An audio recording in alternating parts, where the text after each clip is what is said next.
Okay, so we put this Peter right into action, and first thing I need, obviously, something to put it on. So let's take a little trip. We'll go get a log or a little stump. You know what I'm saying? My next step is get my chainsaw. This is a Stihl MS 260, which is it's a really nice chainsaw. It's just the right size for a small woodlot. It's not very heavy, but it's pretty strong. It's got a short bar on it. It's just great for anything up to 20-inch trees. Just great little saw. No complaints with this saw at all. So if you're looking for a good chainsaw, the Stihl MS 260 is a great saw. Decent price, usually around 500 bucks or something like that. Here's one of the biggest, oldest poplars in my forest. It's going on 100 feet high, and I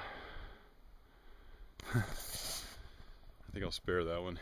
It's actually too big around. It's probably 24 inches around, or 24 inches diameter, so find something a little better. There is one right beside it there. It's about the same height, but it ain't, it's a couple inches narrower, so I think we'll take that one.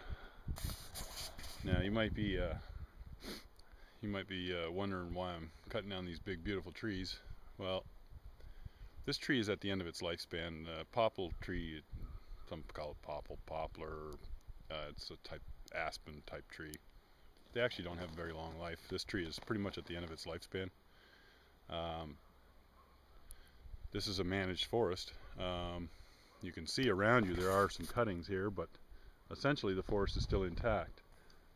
Most of the cuttings are poplar trees. The reason we're cutting those out is because there's lots of ash and maple all around, and when you do this sort of cutting properly, it only benefits the rest of the forest actually. So sometimes you have to sacrifice one old tree to benefit all the others, and poplar's not a very valuable wood anyway.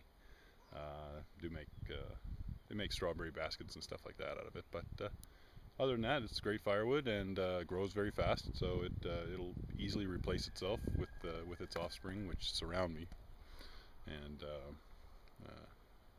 clears up the forest a little bit, so we can get our maple syrup operation going. So we'll leave that big guy for the time being. We're going to take his little brother right here. I want to talk a little more about managing a forest. There's a lot, like I said, there's a lot of poplar in this forest. It grows really fast, and what I do is I take the large trees for firewood because they're so clear.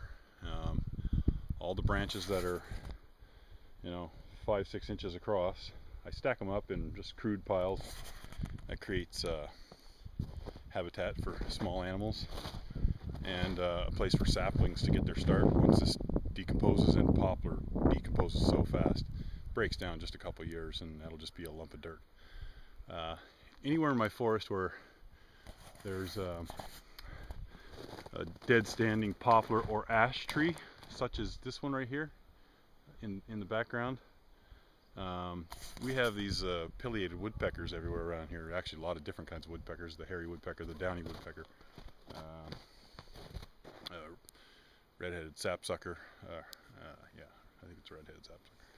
Anyway, so I don't destroy that environment for them. In fact, I encourage it. I haven't done it yet, but I plan on going around to some of these trees and boring them out with a drill just to get the holes started. Here's a good example of one right here. Nice little nest right there already. This is actually a good example of a pileated woodpecker's nest. Very large hole. Look how big that is.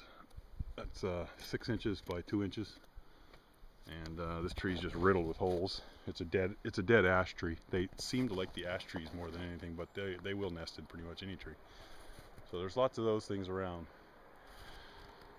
Anything I see with woodpecker holes, I don't cut it. I leave it there unless it's super tall, and then I might take it down just for safety reasons, because I do spend a bit of time in this forest. But just thought I'd let you know I'm not a killer of forests. I'm a manager of my forest anyway, and it's really not that hard to be very selective about how you cut. You don't need to go in there and just cut the hell out of everything.